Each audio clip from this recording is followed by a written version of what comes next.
What's up, everybody? It's me, Dr. Sean K. I'm talking about something a little bit different. I usually always talk about helis, but I saw this on the site. I'm like, dude, I gotta have it. Typhoon. Now, I have the smaller version of this, and this little thing rips. So I was like, I gotta have the 1/8 scale because I like bigger RCs. The smaller ones are cool, but I love a big, fast car or truck. So let's see what's inside. That yellow is popping. This thing is massive, man. I don't know. It just looks bigger than the pictures.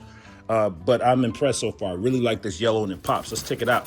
Now, first impressions of the actual model. When I lifted it out, it's very light. Look at that. Very nice, very sleek. And it feels robust.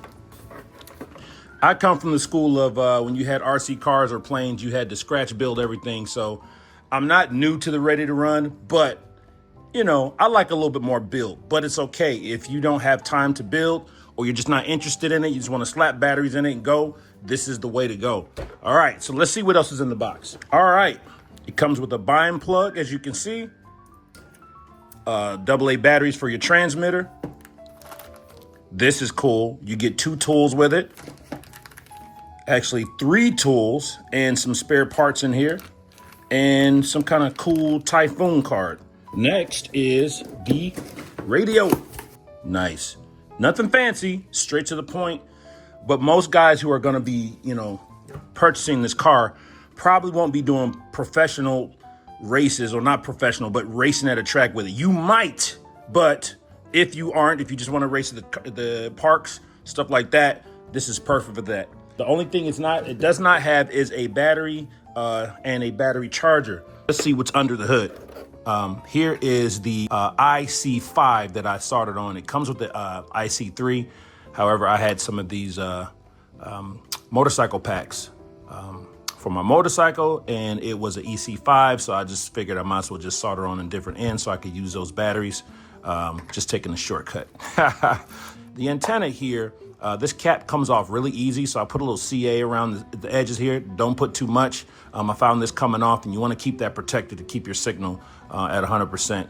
Here's the fan that's cooling off the motor. As I said, it's a 2-in-1 receiver and ESC together. Steering servo. Of course, this is your drive shaft here. So it's 4-wheel drive, and it seems like these linkages are not the toughest, so watch out. Don't get too crazy. Ease into it. Not sure how you're going to be using this, but this is plastic. So, and that brings me to my other point. The price point on an 8-scale buggy ready to run, the price point is amazing.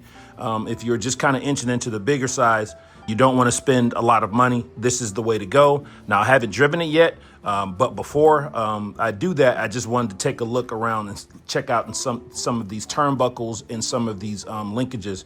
They do not seem extremely tough, but like I said, take your time with it and check out its strengths and weaknesses for your personal driving style.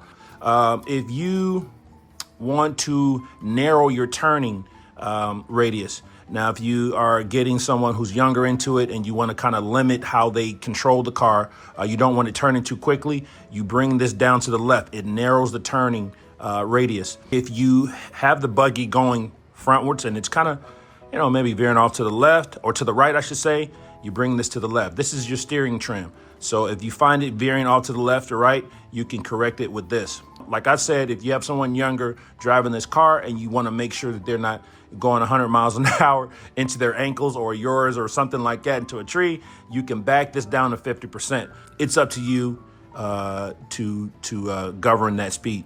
Now, here is the steering reverse. Now, most people go left, go right. That's instinctive to them. But if you want to reverse this steering servo, you just come here and pop this to the other side, and left will be right and right will be left. Yep. So there it is. I'm going to put the body on, and this clip system is really cool because I tell you, man, looking for those E-clips, C-clips or whatever to pin the body down sometimes can be a bit frustrating. So just sliding this in the back, boom, and then down, and then press here to release it, but it's locked. Look at that. So, all right, let's take it out.